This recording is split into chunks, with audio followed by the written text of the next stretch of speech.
You may know that this is the third webinar in the 4-part series on cash learning hosted by CRS and the TOPS program. About 130 people have registered for this event, which demonstrates a strong and growing interest for learning about cash as a humanitarian response modality. And we thank you all for taking the time to join this event. This webinar will last about an hour and 15 minutes, and we will have 3 presentations today of about 12 minutes each, followed by a 20-minute Q&A session. Given the large size of this webinar, we are currently planning to mute participants' microphones, and instead we'll be inviting our speakers to respond to questions and to discuss issues that you raised through the online chat windows. Please look for the dedicated box for questions for presenters now. We also encourage your participation through periodic polls that will be raised at different points in the webinar from each of the presenters. And you should be able to see the first few polls on your screens now, which will help our presenters to get a feel for your interest.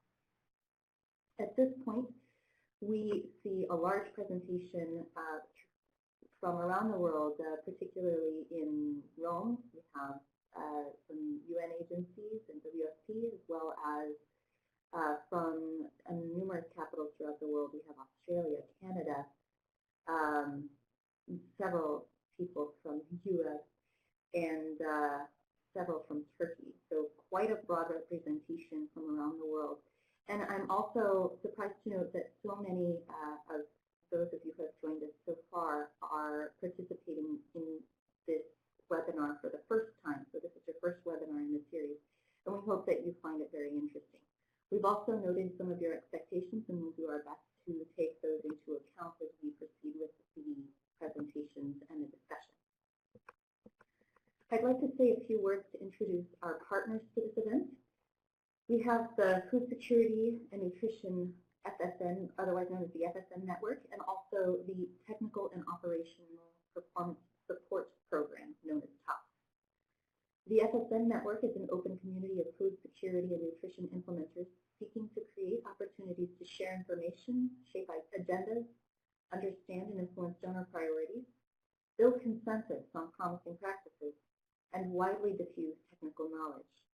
The FSN Network is resourced and managed by the TOPS program, a USAID Food for Peace funded program seeking to build the capacity of Food for Peace grantees and other food security and nutrition implementers. The TOPS program is supported by USAID's offices. Jenny? Yes. Jenny? Sorry, is it possible that you can maybe move a bit closer to the microphone? The participants are just having a hard time hearing.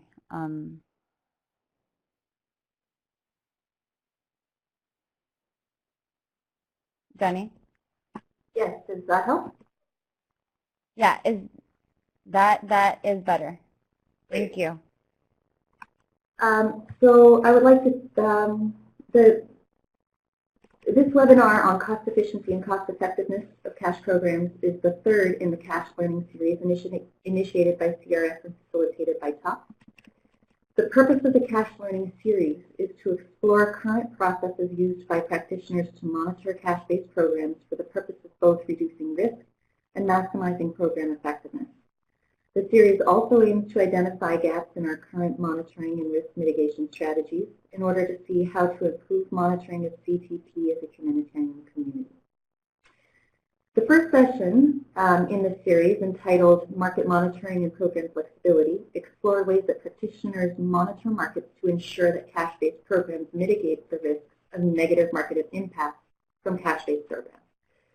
The webinar reviewed CRS's Market Toolkit, which you may have heard of, a toolkit for market monitoring and for EFST experience from Save the Children in real-time market monitoring through mobile technology in Sierra Leone, and also experience from CRS in building flexible programs that can respond to shifting market conditions. The second webinar in this series in October addressed mitigating risks to protection and security in cash-based programs.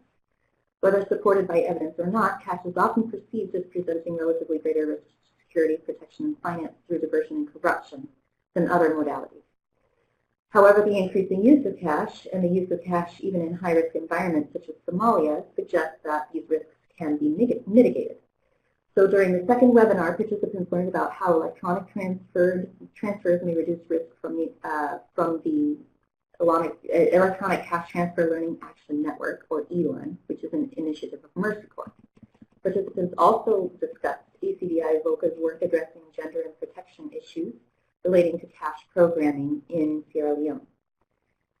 Finally, Save the Children shared experience relating to child protection in cash programming. Today's webinar, the third in the four-part series, shifts the emphasis from monitoring and risk assessment to evaluation. Our presenters and researchers with recent experience evaluating multiple projects for cost efficiency and cost effectiveness.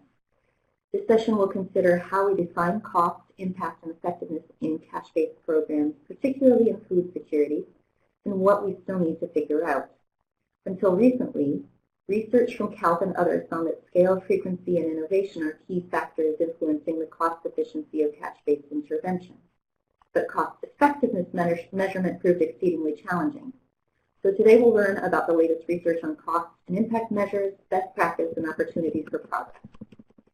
I'll take a minute to introduce our speakers for today, who are Sarah Bailey, Jen Cisa, and Paul Cheobaizan. Sarah Bailey is an independent consultant who works with a variety of NGOs, UN agencies, and donors to provide research and practical advice to improve humanitarian response. Sarah has worked on a number of evaluations and other pieces on cost effectiveness and impact of cash-based programs.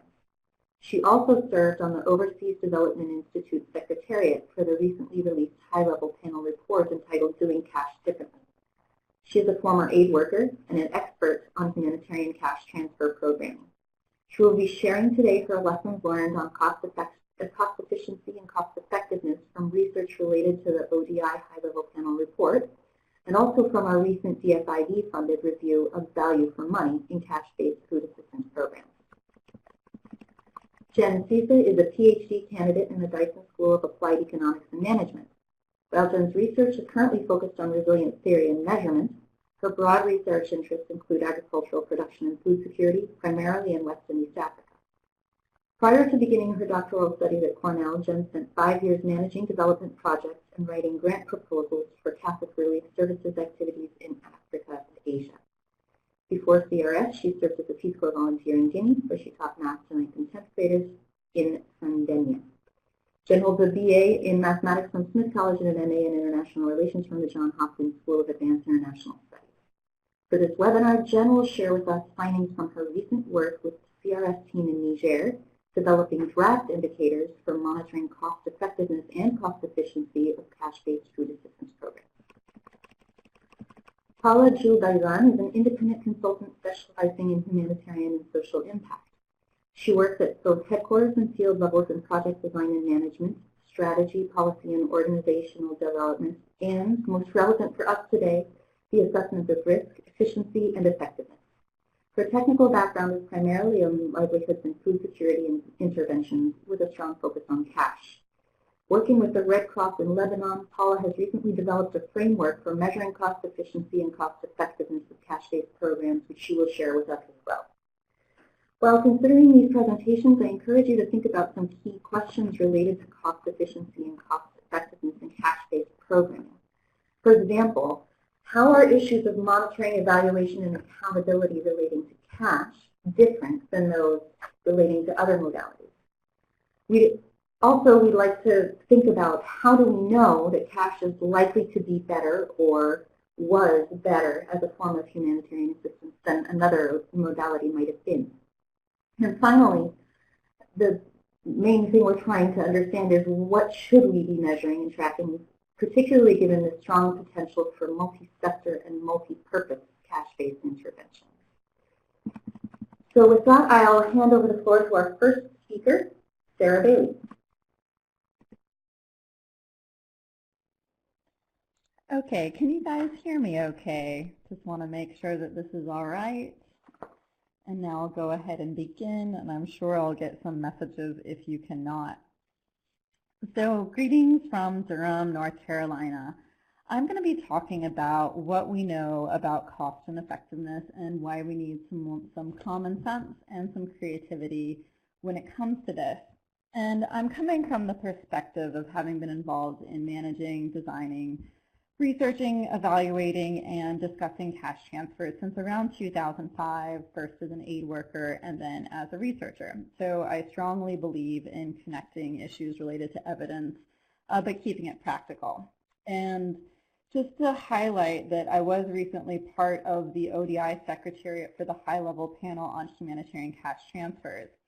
And if you haven't read that report, you really should, as it's establishing the baseline on where cash transfers are and where they should be going in the humanitarian system. And personally, I think this is really relevant, even if you're engaged at a more technical and operational level, because how cash moves forward is going to affect everyone who's involved in it and how it's coordinated, and it's important that we all have a stake in doing it better and doing it differently if we can improve it. So let me figure out again how to move the slides. Okay, thank you guys. So what do we mean when we talk about cost effectiveness? So, and also the term value for money. So this is essentially an analysis of what aid achieves and how much it costs to achieve it. So as an American, we really like to use the phrase bang for your buck. And to understand this, we need to know two things. How much does aid cost and what changes as a result? Now, ideally, we should know a third thing, which is a little trickier, and this, how does this compare against something else we did or might have done or are thinking about doing? Because there's an element of comparison. So the reason we want to know all of this is to improve programming and to inform, essentially to inform decision making. So first, we need to know about cost. And don't worry, my slides are not broken, I'm just not moving yet. And understanding cost is surprisingly difficult. You might think we have budgets, so why is it so hard to understand cost? And it's hard because aid agencies very rarely bring together their costs in a meaningful way that allows analysis that we need. So for this, you would need to basically know the cost of a program, beneficiary numbers, and transfer values, meaning the value of the cash or of an in-kind transfer, to basically calculate how much of a budget ends up in the hands of beneficiaries compared to how much does it cost to get it there. And this is a meaningful and comparable ratio, even if it's not perfect.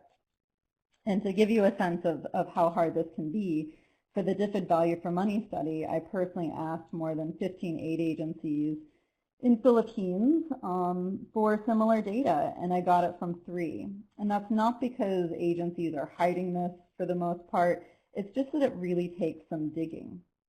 Even donors of WFP don't really get like breakdowns of this nature because it's not how financial reporting is usually done. Now there's a few donors, and I believe Food for Peace might be one of them, that have better data, but most do not. So for this reason, most of the data that we have on the cost of cash transfers and the cost effectiveness of cash transfers is from studies that have set out to make the comparison or did after the fact digging and calculations. So that kind of tells you where we're coming from. Now most of this evidence is cash versus in-kind, and it's usually asking the question, how much would it cost a beneficiary to buy what an agency was going to give them on the local market, along with how much does it cost an agency to get it to them? So this is basically a costing of in-kind on a local market, and it's a comparison that's relevant if both in-kind aid and cash would be a very appropriate way to assist someone. And when this comparison is done, so if we look at evidence on cash versus in-kind, what we see is that cash is usually cheaper to deliver, meaning that it's usually cheaper for an agency to deliver $20 to a beneficiary than it is to get $20 of food aid in their hands. However, if you're looking at overall efficiency, then the local or regional bulk procurement of in-kind goods cheaply, so if you buy in bulk and it's very cheap, this could narrow that efficiency gain of cash transfers, and it could even override it if you, bulk procure something so cheaply that you're able to do that more efficiently than local markets, even including the transport. Now, on the other hand, something like globally shipping food aid, where you have really high transport costs, is going to widen, the cash efficiency gain. So cash is going to be even more efficient in that. And so the headline there is that using a cash versus in-kind comparison in this way, cash is usually cheaper to deliver, but overall efficiency is influenced by savings or costs of procurement of in-kind aid. Now, if you've managed cash responses and you're familiar with them, you've probably seen some diversity in what households do with the marginal income, meaning that when you give them money, they often do not buy what an aid agency would have given them. And indeed, it's this flexibility to do what they want that's the central advantage of cash transfers. I mean, it's basically the big argument for them, is that people can buy what they need, and it's diverse, and it's flexible, and they prioritize, and their priorities aren't always the same. So what happens when we change the question? So rather than asking how much would it cost an aid agency to buy and distribute food compared to how much it costs on the local market, so let's shift the question to how much would it cost an aid agency to procure and distribute the different things that people buy with cash? And this was something that came out of the DFID Value for Money study, was that it's a really common sense conclusion as much as it is an evidence one, and it's that it would be impractical and costly to essentially reverse engineer cash transfers via in-kind aid. It would not be practical for an aid agency to essentially buy everything that people were going to buy. And CARE in Philippines did a great service in terms of costing some of this out for a livelihoods program.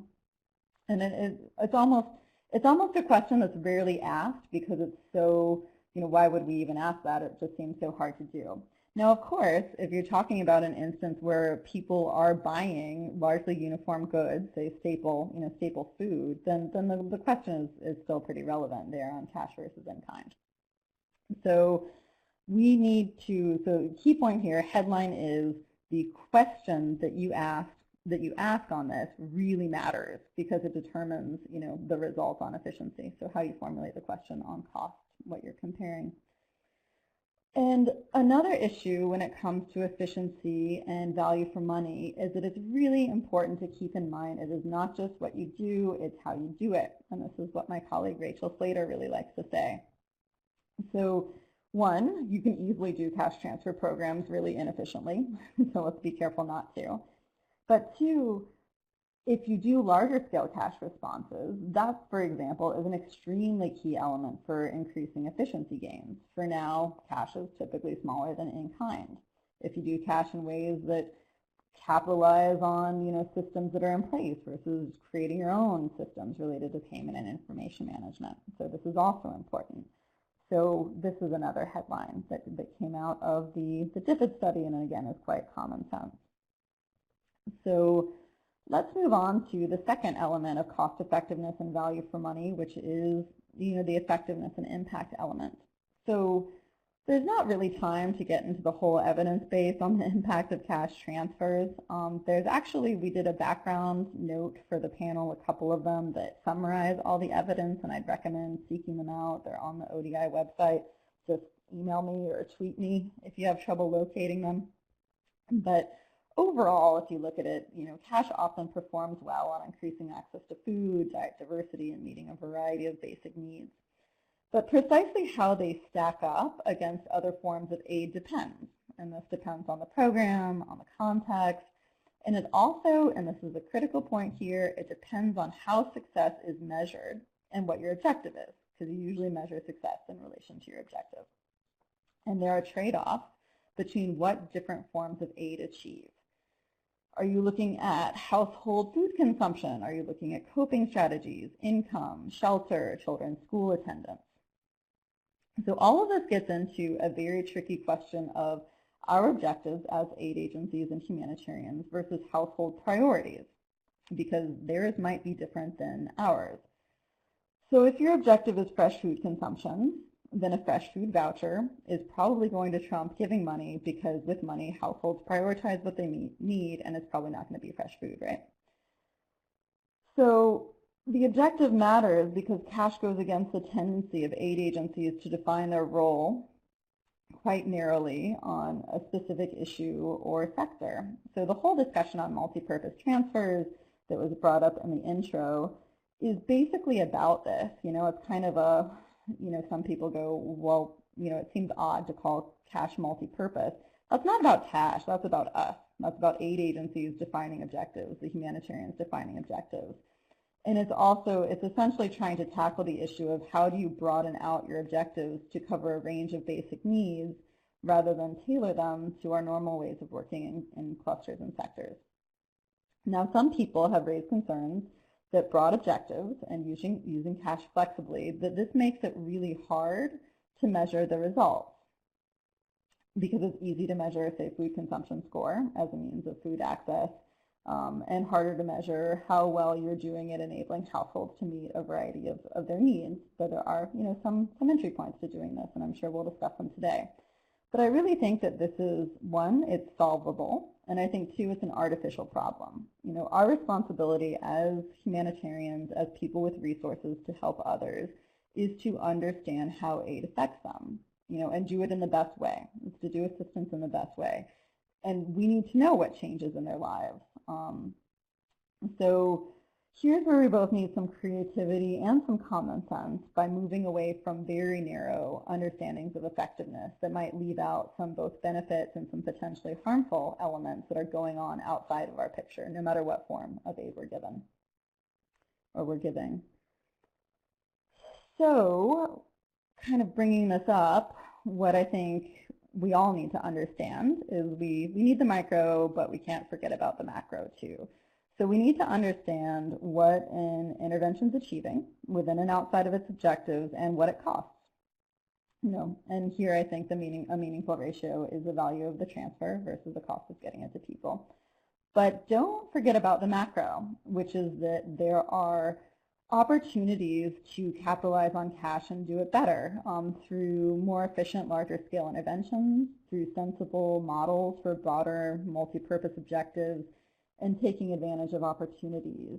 And those opportunities are highlighted in the panel report, but it's to do cash differently, to do it more flexibly, to be better prepared at it, to better capitalize on the private sector, to better link with social protection and government systems, and to improve data security, financial compliance, to increase or improve, actually I should say improve coordination, and to better track spending on cash transfers and other forms of aid so we know actually where we're starting from on this.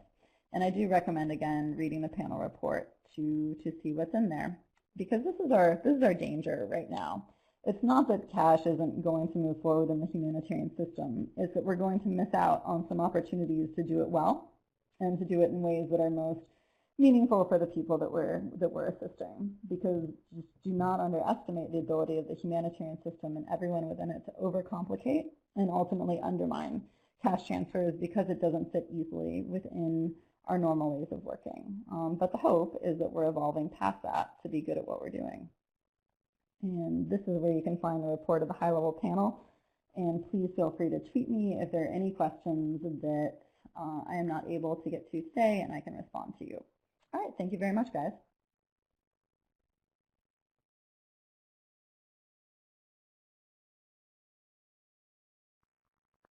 Thank you, Sarah. That's a very helpful presentation, and I think that we have a couple of questions, but I think some of these questions may also be broader questions for the rest of the group. So with that, I'm going to hand over to Paula, I believe.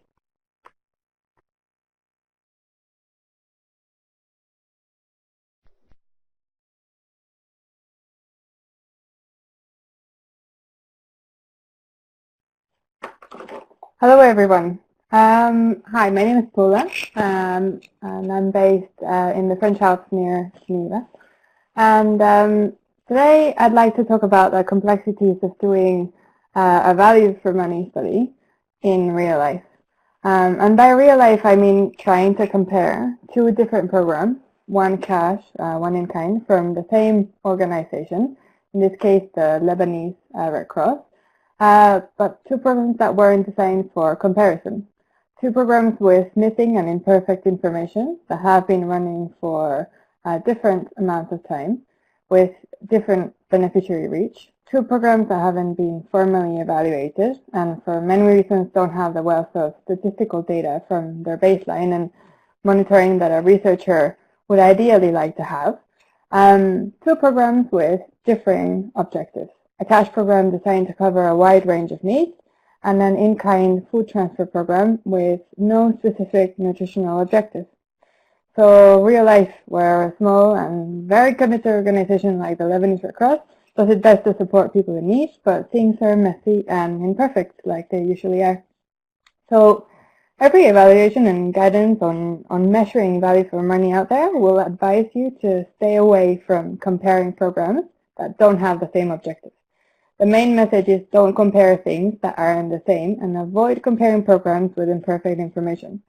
But that isn't very helpful in real life, where regardless of the gaps and imperfections, an organization wants to, and particularly needs to, understand which of the two ways they currently have of providing assistance is better. It would have been incredibly helpful to find guidance on how to do a value for money analysis with imperfect information, and for programs that are completely different.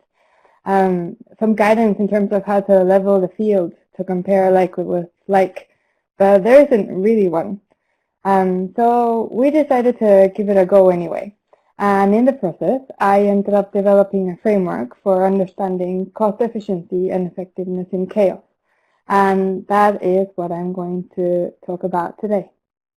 So developing the framework for this study felt seriously like driving through a road full of potholes.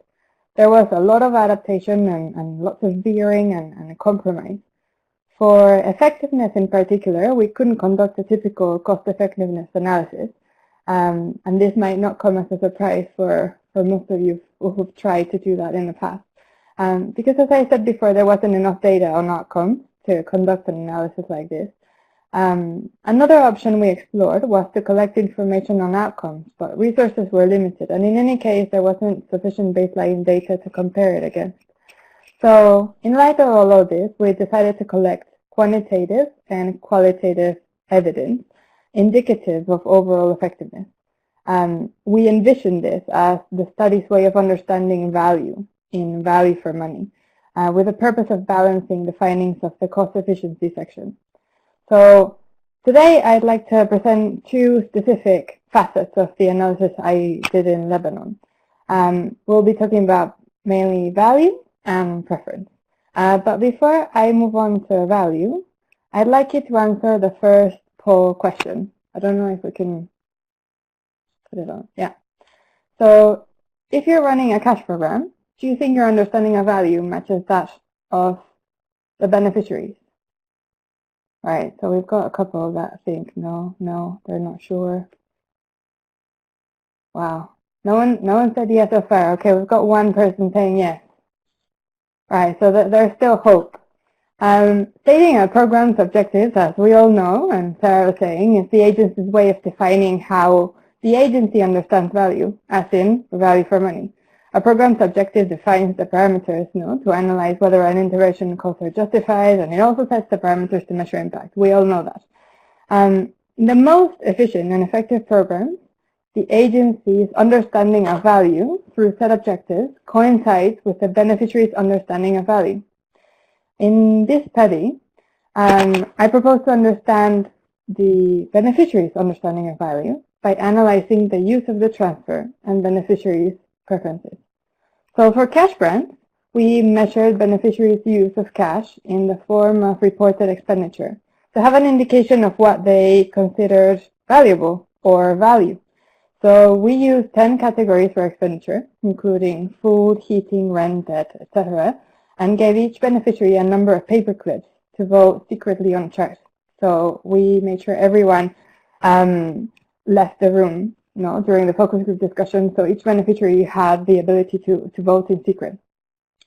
As Sarah was saying, effectiveness is understood as a measure of the extent to which an aid activity attains its objectives. So as I said before, the objective of the cash program was very broad, and it was to allow families to be better able to cover their essential food and non-food needs. So as long as beneficiaries report in this exercise to have spent their money on some of the activities, then the objectives of the program seem to have been fulfilled. But the beneficiary's concept of value reflected in reported expenditure seems to coincide with the agency statement of value reflected in this objective. So everything appears to be fine, right? But I can't help asking whether this represents good value for money. At what level do we set the bar for effectiveness of multipurpose cash grants? This is very complex, and I'm not going to answer that question, but it'd be great if we could understand, where we set the bar. We also looked at the question of value for the in-kind food transfer. As the program didn't have a specific nutritional objective, staff reconstructed the objective of the in-kind program to be the delivery of the parcel itself. So on that account, the program had achieved its objective. People have received the parcel, they have achieved the objective. Nevertheless, beneficiaries reported selling and or exchanging in the black market a substantial number of the total parcels received. So we can safely say that a parcel is provided by an agency to be consumed, and the levels of parcels reported to be sold in part or totally in the black market gave us an idea of the different conceptions of value between the agency and the beneficiary. So can I ask you to fill in the second poll question, please? So when managing a cash program, do you have a way of measuring the potential cost of decision? Because it's really interesting to understand value for money as something that can be managed or that should be managed. And when we ask what is the cost of having different conceptions of value, we're actually asking what is the cost of making decisions that bring an agency to have different conceptions of value with the beneficiary. So what we did is we took the data regarding parcels reported to be sold in a very small sample, and we extrapolated it for the totality of the parcels. Now, this was incredibly controversial, as the sample was very small and the situation in Lebanon, as you know, changes with geography. But leaving perfection aside, I thought it would be interesting to understand what is the cost of this decision.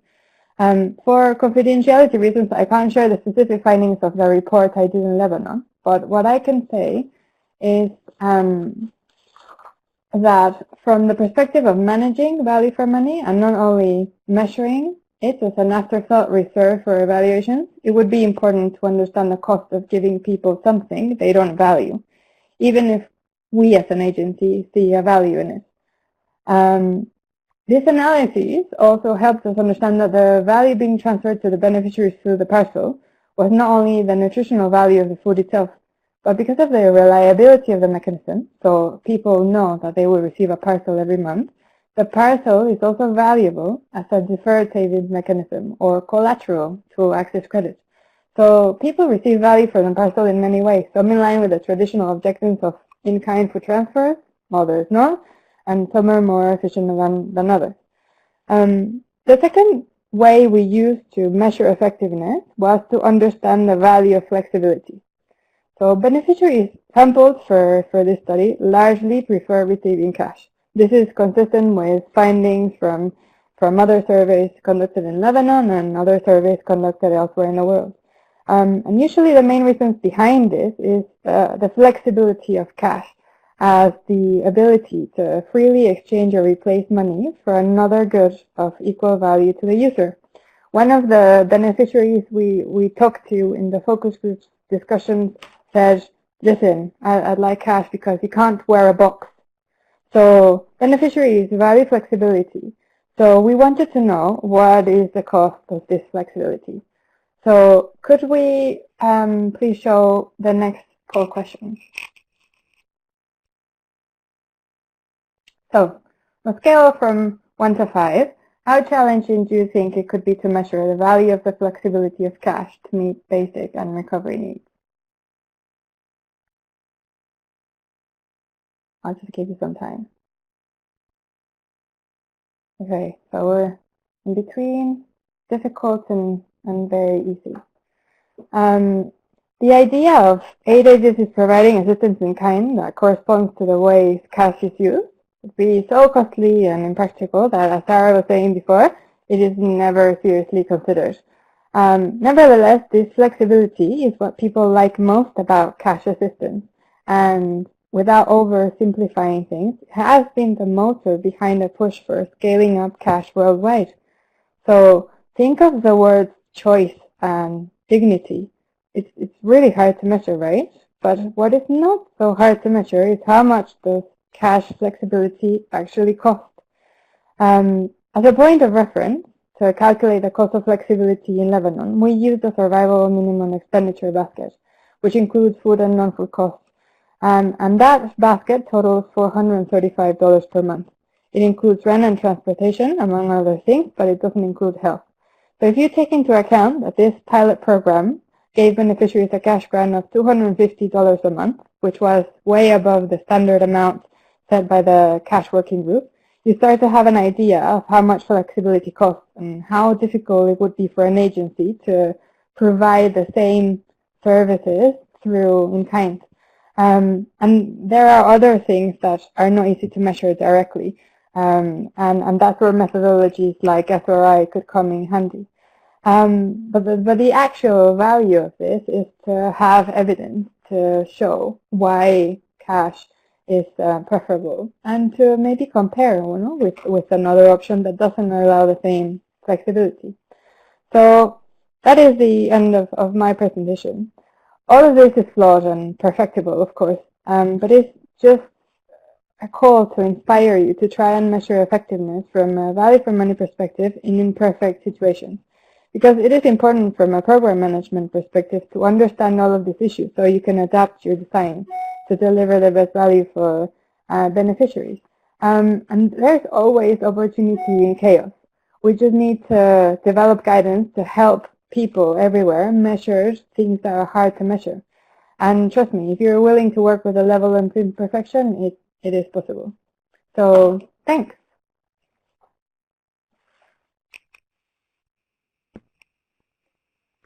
Thank you, Paula. I thought your views on tackling such a challenging real situation your experiences is much appreciated, and I hope it inspires others as you suggest to try the same. And with that, we will move on to Jen Sisa and her work with CRS in Niger.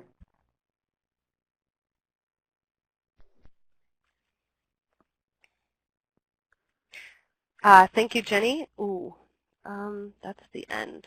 Is there a way to get back to the beginning? Okay, great, thank you. As Jenny said, my name is Jen Sise. I'm a PhD candidate at Cornell University, so I'm coming to you from Ithaca, New York. And prior to beginning my PhD studies, I worked with Catholic Relief Services and was contracted by them recently to help look at cost effectiveness in food assistance programming, specifically comparing voucher programming to cash assistance. And I'm sorry, I have a bit of a cold right now, so sorry if my voice is a little bit scratchy.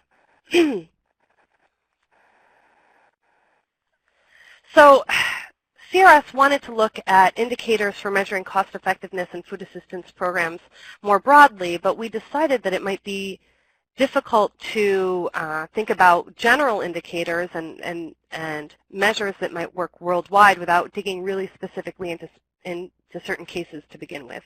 So we decided to look at the case of Niger, and quite quickly once we began looking into measuring the cost effectiveness of food assistance programs in Niger, we realized that there were a lot of different concepts and definitions being used in the literature. So today I want to talk to you a little bit about some of the struggles we had with the definitions and decisions that were made around those.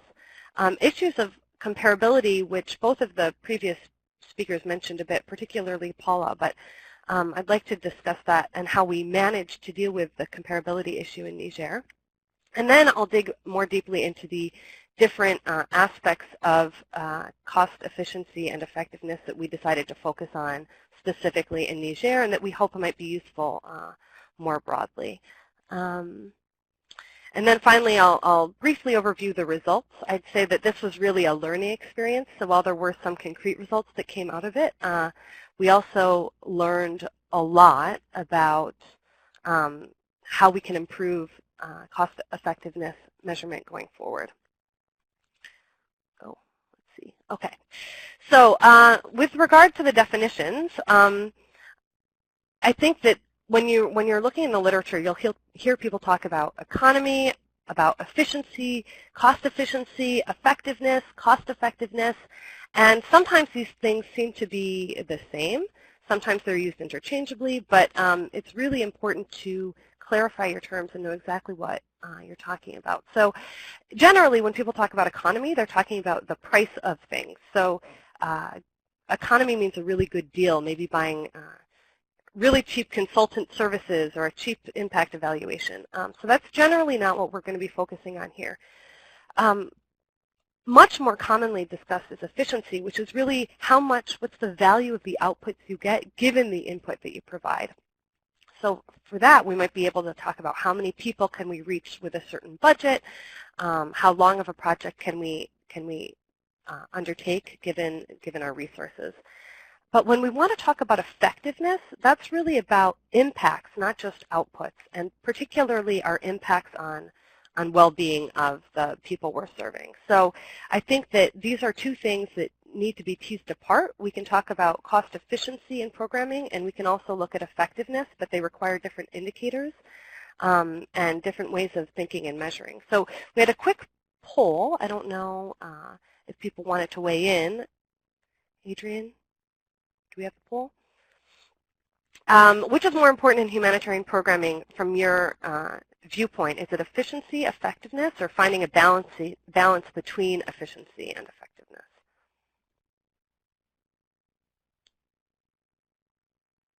It's interesting. Very few people are saying efficiency.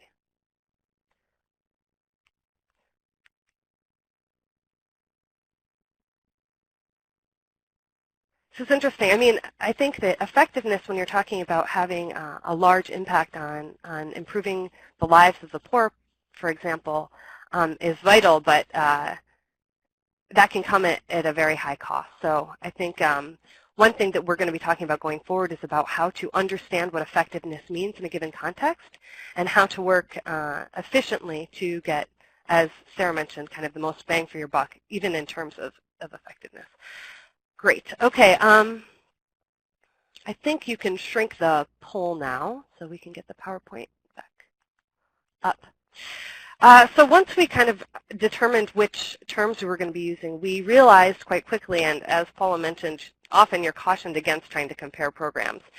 So some of the things we decided that we needed to really standardize and able to compare different food assistance programs in Niger was to look at location. So I'll put up a map of Niger in a second to highlight that. We also realized, I was looking at some of the budgets and the financial reporting. This was all done after the fact, after these projects have been implemented, and it's easy to see that the donor requirements with regards to budgeting and expenditures are very different. So since some donors allow spending on some items and others don't, it's really difficult to compare cost efficiency, particularly across donors. And finally, the modality. You know, we could be looking at just cash programs, comparing one cash program to another to try to understand what are the drivers of efficiency and cost programming, or trying to compare across modalities. But the basic takeaway is we want to do whatever we can to avoid comparing apples to oranges and compare programs that will actually allow us to learn some lessons. So, right, as I mentioned, Niger. Niger is a huge country. CRS implements food assistance programming in different regions of Niger, but two of the most chronically food insecure departments are not that far from Niamey and have relatively equal distances to when it comes to distributing vouchers or cash or food assistance. So we decided to focus only on projects that were being implemented in these two departments, Wallam and Tillabéri, because you can imagine trying to compare the cost of implementing a program in these two red departments to something way out in the east of Niger where the distances are much further wouldn't really be a fair comparison.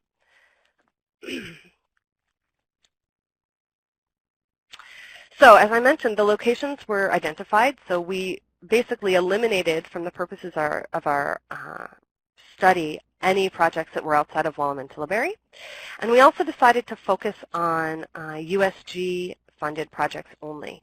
There were several projects being implemented that were funded by private donors or European donors, and because of the fact that CRS was, for example, not necessarily charging the private donors for all of the staff time. So CRS may have been picking up some of the cost of staff time for some of these projects.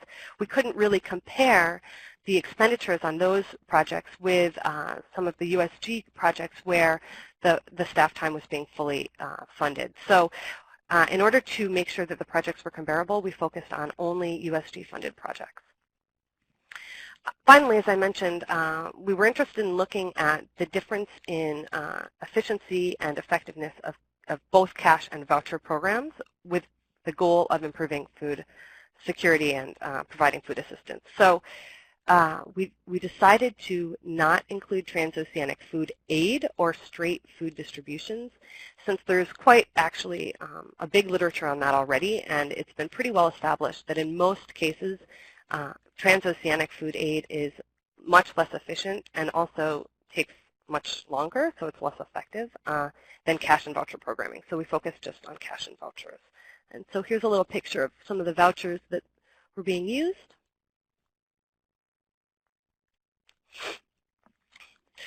So now to turn briefly to the focus of the review and the indicators that we decided to look at, and I realize I'm running out of time here. We realized that there were two different sets. Somebody's moving my slides. Sorry. Thank you. This is where it should be. So there are three different indicators that we looked at with regards to efficiency. That is, for the amount of cash and resources being put in, what are the outputs? And often you see donors and implementers talk about cost per beneficiary. And cost per beneficiary can be useful, but the issue is if you are having a different number of distributions for each household. For example, you have a 3-month project where people get distributions monthly, or a 9-month project where people get less regular cash or vouchers. It's really difficult to compare the cost per beneficiary. So we wanted to look at what is the ration at the household level and how much does it cost to get that ration to the household. We also looked at transfer to budget ratio, which is similar to what Sarah was talking about. That is, out of the entire budget, what share of that budget is actually going into the hands of the beneficiaries, either in the form of cash or the voucher. And finally, the time to distribution, which is another important issue with regards to efficiency. Then we wanted to really try to dig into issues of effectiveness. So the first issue we looked at is whether the projects were implementing community asset creation activities. And this is because a lot of the projects were doing cash or voucher distributions that had an asset creation component. And the asset creation component is interesting because it costs the implementer money to buy the tools that beneficiaries use, but presumably there's some longer-term benefit. So here we have an issue of looking at, for the cost of the intervention, there's a short-term benefit of getting cash or vouchers, food to households, and then there's possibly a long-term benefit. Excuse me, and how do you compare the short-term versus the long-term? We're also interested in looking at multiplier effects, and when I get to the results, I'll talk about this a little bit more, but this is how much of the cash or voucher injection stays within the community and could have kind of trickle-down effects on the local economy. Alignment with preferences we thought was important in terms of what the households are interested in receiving, whether they prefer cash or vouchers, and how the benefits of the project are dispersed within the household. So very quickly to turn to the results, we noticed that, as is not surprising, larger projects led to greater economies of scale. They were much more efficient, and they also had lower overhead. So this goes back to what Sarah was talking about. Actually, in the case of Niger, the two largest projects were voucher projects. so the voucher projects ended up looking much more efficient. And that's not necessarily because vouchers are more efficient than cash, but because of the fact that, as Sarah mentioned, usually cash programs are smaller, and therefore they don't benefit from the economies of scale that the voucher programs are able to benefit from. There were clearly short-term versus long-term trade-offs.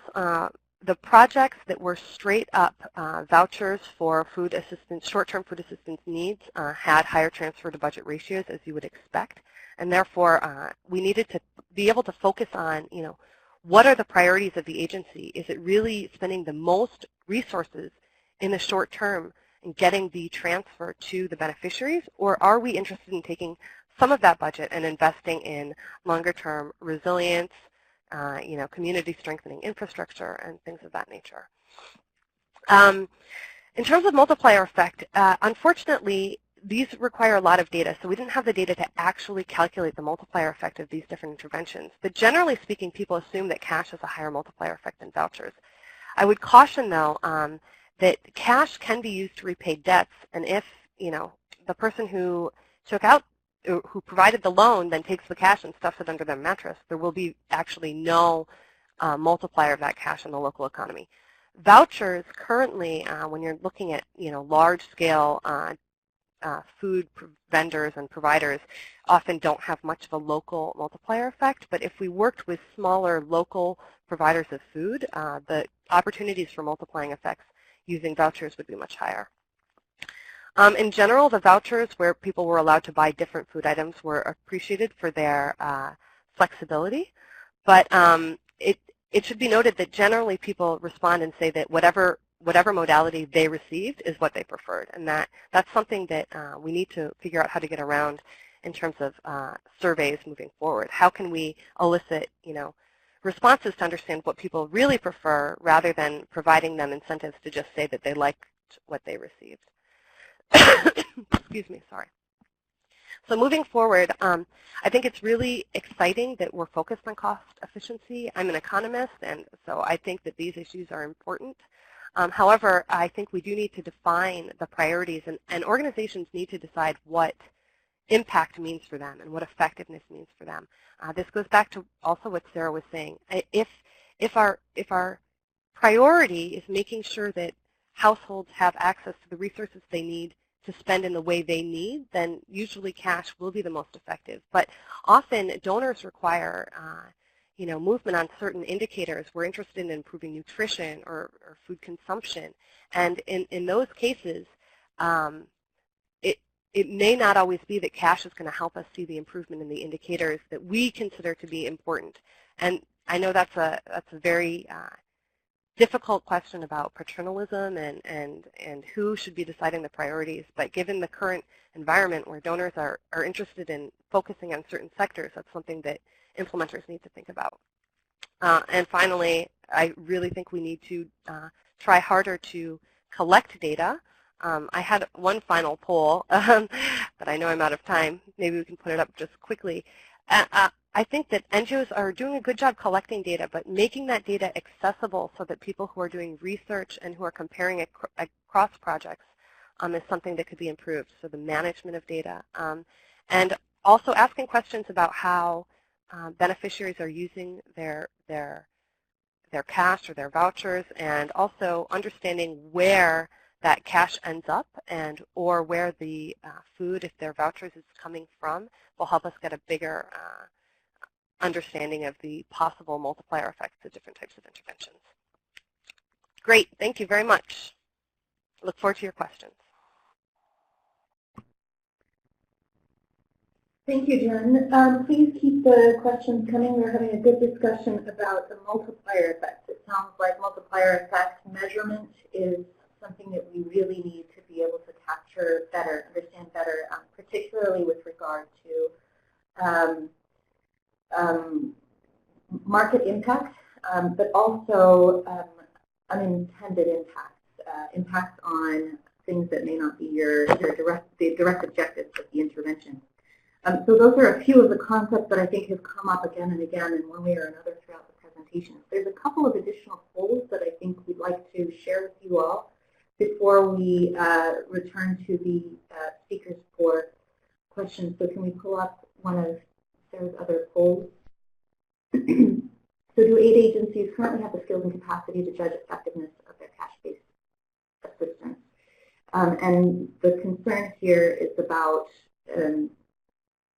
our monitoring capacity as humanitarians. What additional tools may we need to be able to do that better? Another thing about this to keep in mind is that there in the United States, the Government Accountability Office has been conducting some audits of USAID's monitoring and evaluation for cash-based programs. It's an ongoing audit in a couple of parts. So as a result of that audit and through its ongoing work, Food for Peace is actually working on developing monitoring, evaluation, and learning guidance for humanitarian agencies, which may help to respond to some of the issues that are being raised here, and an interesting point to note. And so this is very interesting. It looks like people tend to agree that we do need some additional guidance for judging effectiveness of cash-based assistance. Let's look at the other poll. Can we ask the other poll? Great. Which of the following is the most critical for more effective cash-based interventions? Many options. And as you guys are working on the polls, we'll review those later. What I'd like to do is pass one quick question to Sarah regarding the ability of markets to manage small injections of cash as a sort of a market recovery strategy. Sure. I mean, I think that question was basically asking, do we know anything about, when we think about value, when we think about impact, one of the hoped for impacts is that cash injections can stimulate, can hopefully lead to some economic activity and potentially even recovery. So I think the question was, what do we know about that? And it's a little bit challenging because, as the question kind of implies, there's a bit of a chicken and egg of not doing cash in settings where we have concerns about market weaknesses. Dagan Ali from Adesso in Somalia had really very passionate things to say at our panel meeting. She was one of our kind of inputters and advisors about how they had analyzed in Somalia that the lack of market activity had to do with a lack of demand. And so they went forward with cash and the market responded. And that kind of highlights how nuanced these are. And I'd recommend, in addition to maybe looking at the market webinar from this, but also recently ODI, Simon Levine and others did a video meeting about understanding markets, and it kind of exposed that we're not really that good at it, and also that maybe we shouldn't be training up humanitarians to know this. Maybe we should have people who know about markets providing us with this information. I would say that we have not really seen examples of inflation in some of our larger scale cash programs, so markets tend to respond as what we've seen so far. And the question is how much can cash be used to stimulate? And I think it's still open, and it depends on the area, it depends on communication with vendors, it depends on linkages. But I think we need to get much more sophisticated at this. But also keep in mind, money is not the only thing coming from us in these settings. You often have increased remittances, you have aid agencies hiring vehicles, paying staff. So we're talking about larger flows of money that might be happening in these areas in addition to what's being provided by agencies. So I'll leave it at that one. Thanks, Sarah. I'd also like to ask Paula to clarify. William asked the question about how can you measure the flexibility, the cost of flexibility without a household budget. Is there a reason why you felt that that wasn't necessary? No, of course it's necessary. I was just giving an example of how to do it when you don't have a lot of resources. But of course, I mean, household expenditure and household budget is one of the things that that should be considered. Does that answer your question? Great. Well, as a follow-on to that, I was wondering if you wanted, Sarah already spoke about her opinion on one of the most important questions from monitoring, she suggested that the single greatest change as a result of a cash transfer would be a really good, helpful, standard type of monitoring question. I wonder if you had any other thoughts on that. I think I'll have to agree with Sarah, because at the end of the day, the most important thing that we're trying to do is through an activity is to have a meaningful change in people's lives. So if we don't understand what the change is, it's difficult. Now, the change will vary depending on what the objective of the program is originally. So when Jen was talking about defining the objectives and how that defines what you can measure is one of the things that I'm most interested about seeing multi-purpose cash grants evolve, because it is true that it's a construct, that we as humanitarians have created in terms of having sectoral interventions to be able to measure evidence or impact in a very neat way. But it is also true that if we let the pendulum swing to the other opposite end, where we will just not be measuring anything specific but change in general, it can be, I think, pretty dangerous. So, yeah.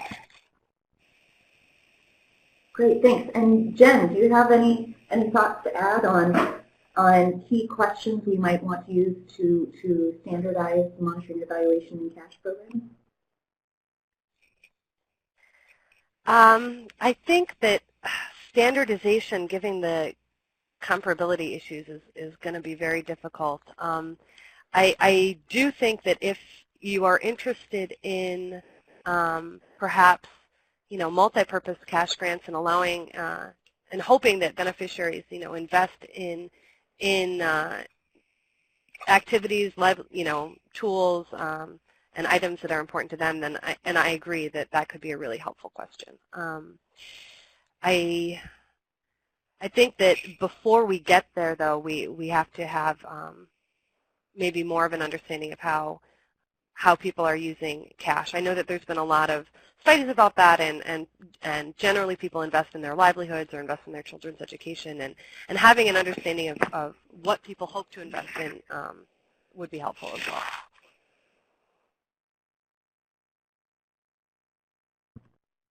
Thank you. And we have another question from William Martin. Practitioners often raise concerns about inflation with cash injections, and I believe, Sarah, you had mentioned the current state of evidence on that topic. Would you mind summarizing that? Sure. It's that we haven't seen inflation so far in terms of large-scale programming.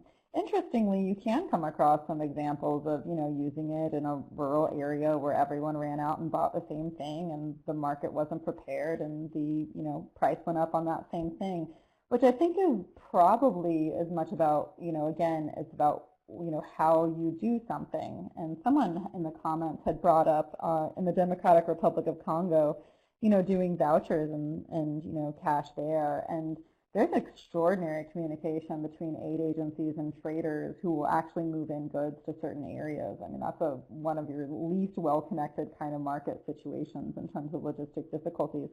So I think unfortunately, people use the phrase like, oh, well, we have to be careful about doing no harm. And I really get uncomfortable with that, because it's actually a phrase for, it kind of says, I don't really know enough about this, so I'm just not going to do, maybe we shouldn't do this. Let's be overly cautious. And, we've got a responsibility to act and to act well. And so the responsibility is to actually hold up and say, I'd like to see, evidence that we think there's going to be inflation in a large-scale program, and reverse it a bit. So. This is Jen. Could I jump in and add on to what Sarah was saying?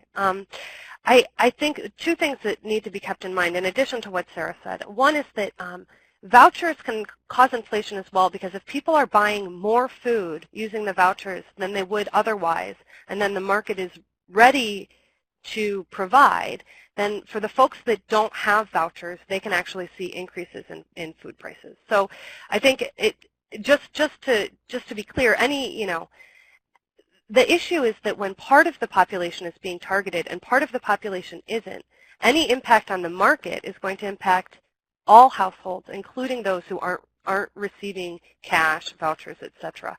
So I think rather than, as Sarah said, we have a responsibility, and rather than saying we're not going to do an intervention, what's really important is to continue to monitor prices in the local community and make sure that if we are seeing impacts on the markets, then there is a readjustment that's done. So I don't think it's necessarily saying, oh, we're not going to do this kind of programming, or we are, but monitoring throughout.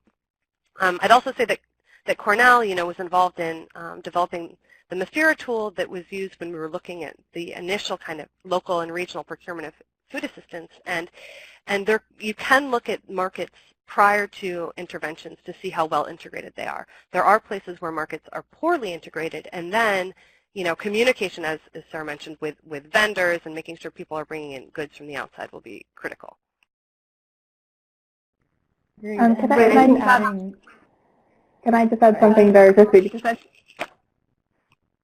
Sorry, I just jumped in. I just wanted to add also that one of the things that concern me the most is about creating artificial, let's say, environment through the use of cash. So it's not only about creating inflation through cash. It's about being careful not to create artificial conditions. So a program that I know well in Azerbaijan was creating market, for certain goods that was totally related to the cash program that we implemented. So I think just being able to keep an eye on the demand, that is being created as part of the cash program, and the fact that the cash program is not necessarily something that's going to stay forever, and how that's going to affect the economy is also something that's quite interesting to manage and to look at. Sarah, did you have another response? I think we should move on to the next point. I would just say, when markets aren't well integrated, dumping in-kind assistance is going to affect traders as well. So always, we all have to remember, we must ask these questions about different types of assistance because it affects everything that we do.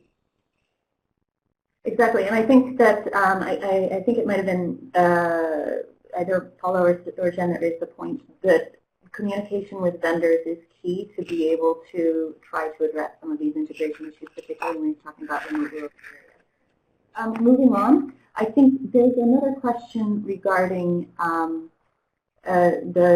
for Jen. Do you think it's necessary to measure cost per beneficiary or transfer to budget ratio over time for protracted crises?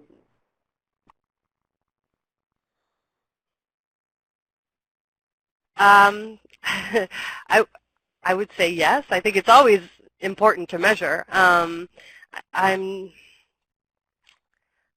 not exactly sure. I think that in some situations, obviously, the cost of getting cash or vouchers is going to be higher, and comparing certain crises to other development or quick onset disaster situations might be. It might not be fair to compare the costs in those situations, but that still doesn't mean we shouldn't be understanding the costs and doing what we can to improve the efficiency of projects. Excellent, thank you. And let's see, I think we have one more question. It came up, the question about conditionality versus do we need to match conditionality and flexibility? How can you remain flexible with a conditional while still having a conditional response? And I think that the response is pretty, there may be some pretty clear best practices that may conflict with some response options. Sarah, I think I might want to pass this one to you as you've been responding in the text, and it's also related, I think, to your work with the high-level panel. Yeah, I mean, I'll keep this one pretty simple, which is that there just should be a very, very good reason why you would be controlling what people either do with money or what they have to do to receive it. So we see conditions in social protection because the objective is usually poverty reduction and behavior change, which is why you see conditions around sending children to school. That's what they're looking to achieve. In humanitarian programs, usually it's associated with larger grants, for shelter or livelihood. So once you get into issues of probably quality shelter, then they make sense. But you might also see, times when agencies are just sort of saying, we want you to spend this on food, and we want you, and maybe they call it soft conditions, maybe they're just marketing, but it's a little bit patronizing when you start telling people how they should spend their money, unless you're talking about I would say larger issues, like larger grants related to quality, something related to shelter. So yeah, and as is coming into the comment box right now, this term gets used a lot and sometimes not correctly, so it's always good to talk about, what it is you're talking about with it. So I'll leave it at that. Thanks. Paula, you also chimed in, and I wonder if you could also comment perhaps on this issue of the intangible benefits. How might we get to that? Sorry, is this in relation to conditionality as well? Well, yeah. I mean, so there's the question about conditionality, but conditional or not as well. How do we know what these intangible benefits? All right, so I think for me, in terms of conditionality, and I was saying that in the chat, there needs to be a clear link with generating value for the beneficiary. If you have, for example, I don't know, health training attached as a conditionality, and you realize that the value that it's bringing to beneficiaries is actually not very high in relation, for example, to the cost that is being transferred to them to actually attend the training, then there's really no point. And then there are other intangible things that are linked to cash that we can look at, but we would need to move away from the, can I call them, the traditional, more economic ways of measuring impact. And I was talking before about social return on investment as an option of understanding what sort of, let's say, economic impact is your intervention having.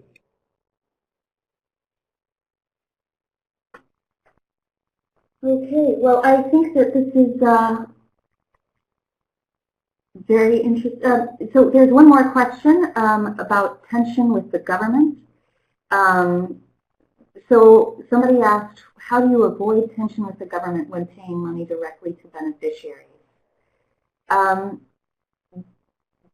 Jen, have you had experience in that area? Not in some time. I'm not sure that I'm the best person to go to on this question. I think that communication with government is very important. So it's going to vary incredibly by context and why government wouldn't be comfortable with that in certain situations.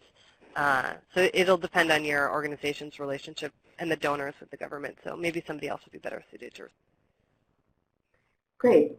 Sarah, you had mentioned being interested in this. Yeah, I mean, this is a quite important question, and it's not just about tensions with government, and it does get into it's not just what you do, it's how you do it. There are some really great opportunities to support governments who are considering cash for social protection, who are looking at contingency planning, and it's a sensitive topic around when you support a government and when you go around them, but we really think that there are some opportunities to be more supportive of government's own efforts. So whether that's through advocating for cash as an appropriate response, supporting their efforts at contingency planning, and potentially linking into social transfers. So it shouldn't just be a question of avoiding tension, which could involve senior humanitarian leadership and lobbying for appropriate responses, but even saying we can take this further and looking at where to support them, where it's appropriate in doing so.